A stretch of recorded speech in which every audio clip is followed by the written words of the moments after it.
president supports DC statehood. He's been clear about that, but he's not going to veto this bill from Congress, which does amount to Congress sort of meddling in DC's own governance, right? So how do you square that circle? Both things can't be true. No, we believe both things can be true. Look, right now, DC is not a state. This is coming to the president, right? This is something that's coming to his desk, and he has to take action. President Joe Biden has decided to side with Republicans and conservative Democrats in Congress, who will very likely vote next week to block Washington, D.C.'s attempt to reform their criminal code, which, by the way, is over 100 years old, over a century years old. Now, the DC Council initially passed the law back in November of 2022, but it was vetoed by Democratic Mayor Muriel Bowser. Now, the council then unanimously voted to override the veto in January, but because DC is not considered a state, the federal government has the authority to step in and veto it themselves. So Congress has unique legislative power over Washington, D.C., outlined both in the US Constitution and the 1973 District of Columbia Home Rule Act, which gives Congress the power to block any laws by the DC Council. While rarely used, it is not unprecedented, and it is likely to happen again in this context when it comes to the criminal code. Now, Congress can impose new and unwanted laws on the district, and they do have ultimate power over the DC budget. Now, even the mayor who had vetoed the criminal code is not in favor of the federal government stepping in and blocking what the council has voted in favor of. And the reason why is because they want DC to be able to govern itself without the federal government getting involved the way it has been. Now, we'll get back to Biden in just a moment, but I do think it's important to talk about the changes to the criminal code. But you know what, before we do that, Cenk, just some initial thoughts. Yeah, Democrats often make the case that, hey, DC's got to be its own state because the federal government can overrule what happens in DC, then thereby absolutely destroying any idea of self-rule and democracy in our nation's capital. And then Democrats do it anyway. They overrule DC and destroy the idea of self-rule and democracy. So standard Democratic move. Pretend that you're in favor of one thing, but when it comes to your own power and comfort and safety, go in the opposite direction. Exactly, and we're gonna talk about why we think Biden is motivated to block this bill. Before we do though, or block this rewritten criminal code. But before we do, what does the new criminal code entail? Well, at issue are components of the new criminal code that would reduce maximum criminal penalties for violent crimes like carjackings, as well as expand rights to jury trials for certain misdemeanor offenses that critics said would actually stretch the capacity of an already overwhelmed court system.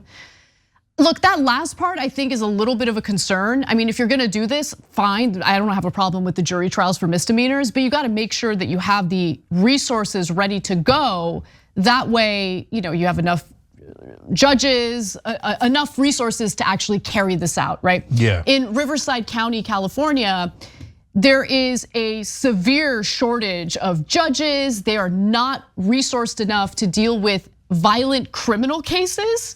So they're just dismissing cases. It's a disaster. No, I'll go further than you. I think that law is going to be repealed at some point because it is a definite disaster. There's no way that it's going to work. If you say jury trials for every misdemeanor, you will clog up the courts so badly that no misdemeanor will be prosecuted. And you would be shocked at what is considered misdemeanors.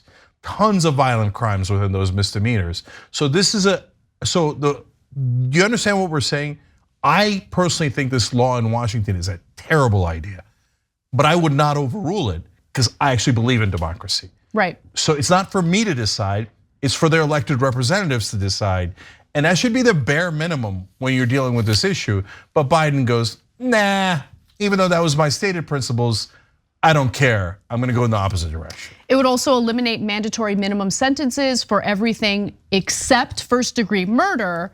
The mandatory minimum for that is 24 years. Proponents say that the changes are intended to update old sentencing guidelines and bring them more in line with most other states.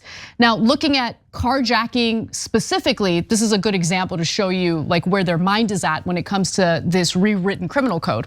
So under current law, unarmed carjacking has a mandatory minimum sentence of 7 years and maximum sentence of 21 years. If armed, that jumps to 15 and 40 years respectively. And get a load of this for context. That 40-year maximum is double the current maximum for second-degree sexual abuse, which, by the way, does help to bolster the argument that when it comes to our law enforcement system, our judicial system, all of that stuff, it's all about protecting property over the safety of humans, right? Yeah, that's a great point. Yeah. Yeah, so, look, we had a violent carjacking in my neighborhood the other day, but even so, 40 years? Yeah, I mean, all right, so now under the revised code, right, the new criminal code, carjacking is divided into 3 gradations depending on severity, with the lowest penalties for an unarmed offense running from 4 to 18 years, which, by the way, is still pretty lengthy for an unarmed carjacking, and the highest penalties for an armed offense ranging from 12 to 24 years. I do want to also just note that all of the emphasis here seems to be on the length of sentences without much. Like the length of the sentences don't matter if you're not rehabilitating people when they're locked up, right? So all of the discussion seems to be about like, what do we do on the edges? But no, let's actually answer the hard questions about how to help people, how to rehabilitate people so they can go back and live fruitful lives in society. Go ahead, Cenk. So one more thing about how badly the system is broken. Part of the reason for these extreme sentences, and I think that if you're a decent person, all those sentences look way too extreme, right?